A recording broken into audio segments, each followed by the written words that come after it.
The trajectory of the world is disgusting. We've been experimented on and manipulated to the point of, in so many ways, ridding ourselves of our humanity. We've been trained to prioritize convenience and comfort over meaning. We've been trained to associate excessive slave labor with a sense of worth. We've been trained to identify cheap attention online as more valuable than having lasting impact and bringing meaning to people's lives. We've been trained to hate each other and to fight against each other and sacrifice our shared sense of humanity and community. The dehumanization of one another gets worse and worse each day. I go on walks in the morning and I see kids walking to the bus stop with a phone just shoved in front of their face. Not every kid, but so many kids.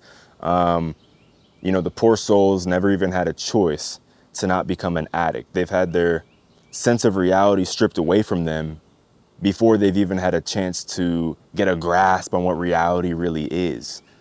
Their imaginations are just being replaced by trash on the damn screen.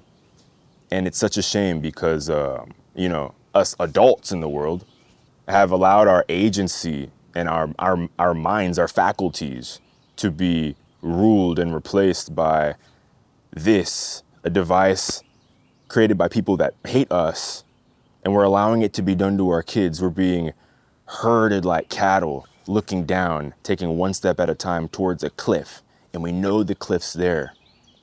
We know it's a future we don't want, yet we're just taking the steps anyway, day after day. It's lovely. Most of the content on my channel is about preparedness. It's about how to grapple with the shifting world and societal issues. And it's also about mindfulness. And I don't make these videos and on these kinds of topics because I'm some hyper optimist and this like fountain of wisdom. No, like this is just like my self-talk. It's the things I say to myself in order to keep myself from sinking into this feeling, the feeling I have today, the feeling I'm talking about in this video. And that's the feeling of emptiness. When you wake up one day and a hole has taken the place of your goals, taken the place of your desires, your dreams, your hopes for the world. And it's not really a sadness, is it? It's just like a general disdain, a disinterest, a subtle loathing of the world, like this hopelessness. And that's where they want you. The people I'm talking about who hate us, who want us to fight against each other and da-da-da, that's where they want us to stay. But when you feel this, you can't deny a feeling, right? I always say that you can't force a feeling. And so, there was a time when I would get hit with this feeling of emptiness and just lack of interest in even participating in the world, it would numb me out. I'd be numb for months. I would identify the feeling as a permanent one. This is how I feel. This is how I am, whatever. But I found that I was tired of that and this was not conducive to a productive life. And so I decided to try and deny the feeling, act as if it wasn't there. It's irrelevant. It's not productive, da-da-da. But that only results in a violent whiplash. It swings you right back. And that's not productive either. So I think, at least for myself, I've arrived in kind of a Goldilocks zone. And it's a zone in which you acknowledge the feeling. When you feel this overwhelming sense of emptiness, disdain, disinterest, you acknowledge it, you lay in it, and you allow yourself to feel it. And as you feel it out, what I like to do is write about it. And once you write about it, say it out loud, just to understand it fully. Don't distract yourself from it. You have to understand it. And as you give that emptiness substance, it'll be replaced by anger. And the anger can be conducive to either giving you the mindset that you need to move. Oh, there's a plane. I'll let the plane pass. It's jets. It's a bunch of jets. We're going to war, baby. We got jets in the air. I don't know what's going on. You dropped a bomb on me, baby.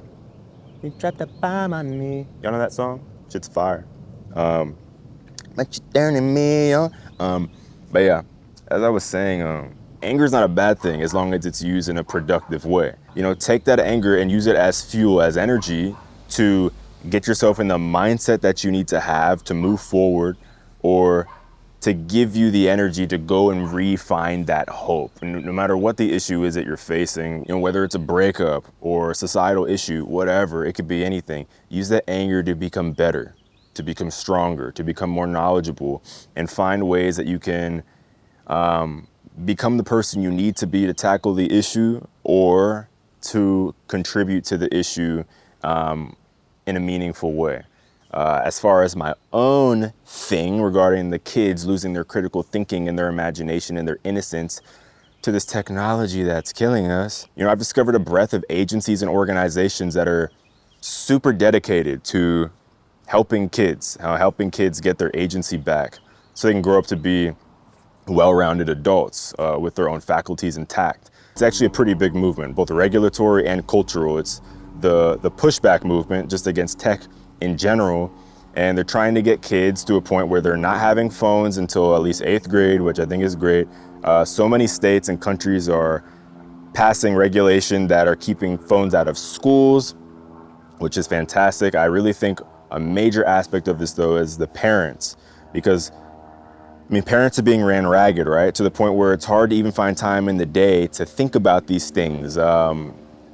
People are struggling, right? And so the phone is an easy way to give the kid something to entertain themselves, but it's destroying them. And so we need to help the parents out so the parents can have the time to properly educate themselves on the issue, and then to properly steer their kids in a better direction away from technology. Anyway, I'll be making more videos on this stuff in the future, but I just say this to say, this is a bit of the hope that I found with that issue in particular. And so don't identify your empty feeling as a permanent one. That's a trap. That's where they want you. They want angry people to be subdued by their hopelessness. You cannot stay there. You got to move forward. So take that anger, use it as fuel. And if we all do that, get mad as shit together, we could do something. So yeah, if you have any advice for people that might be watching this video might get 5 views.